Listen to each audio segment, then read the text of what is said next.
তেহরানের দেয়ালে আঁকা এই গ্রাফিটিগুলো ইরান আমেরিকার দীর্ঘস্থায়ী বৈরিতারই প্রতিচ্ছবি। ইসলামাবাদে ২১ ঘন্টার ম্যারাথন আলোচনা কোনো সমঝোতা ছাড়াই শেষ হওয়ায় অনিশ্চয়তার মুখে পড়েছে বর্তমানে কার্যকর থাকা ভঙ্গুর যুদ্ধবিরতি। এই ব্যর্থতার জন্য উভয় পক্ষই একে অপরকে দায়ী করছে। সম্প্রতি আমেরিকার প্রেসিডেন্ট ডোনাল্ড ট্রাম্প জানান ১৫ দিনের এই সময়সীমার পর যুদ্ধবিরতি আর নাও বাড়তে পারে। ট্রাম্পের এই কঠোর বার্তার পর বিশ্ববাজারে তেলের মূল্যে অস্থিরতা দেখা দিলেও তেহরানের জনমনে এর প্রভাব ভিন্ন। প্রেসিডেন্ট ট্রাম্প সবসময় বড়াই করতে এবং মানুষকে চমকে দিতে পছন্দ করেন। তার পরবর্তী পদক্ষেপ যুদ্ধ নাকি শান্তি হবে তা নিয়ে অনিশ্চয়তা থাকলেও আমরা অবাক হব না।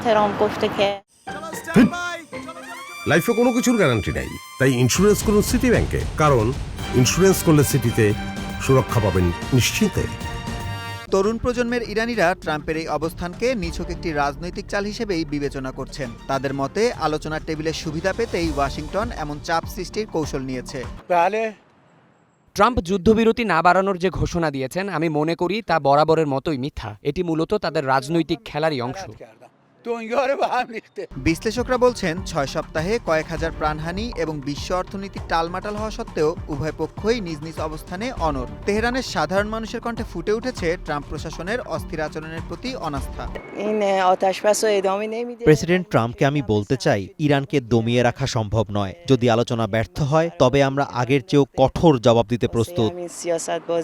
সমঝোতা নাকি সংঘাত, কোন পথে যাবে মধ্যপ্রাচ্য, তার চূড়ান্ত ফয়সালা হবে আগামী ১৫ দিনের মধ্যেই।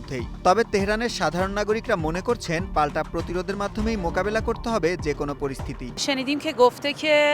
আমার মতে ট্রাম্পের এই পদক্ষেপ অযৌক্তিক। সমঝোতার পথ বন্ধ করে যুদ্ধবিরতি বাতিল করা কোনো সঠিক সমাধান হতে পারে না। ট্রাম্পের এই হুমকি বাস্তবায়িত হলে বিশ্ব অর্থনীতি এবং আঞ্চলিক নিরাপত্তা পরিস্থিতি যে আরও জটিল হবে সে বিষয়ে একমত আন্তর্জাতিক পর্যবেক্ষকরাও। সুলাইমান সবুজ, ওয়ান ইন্টারন্যাশনাল ডেস্ক।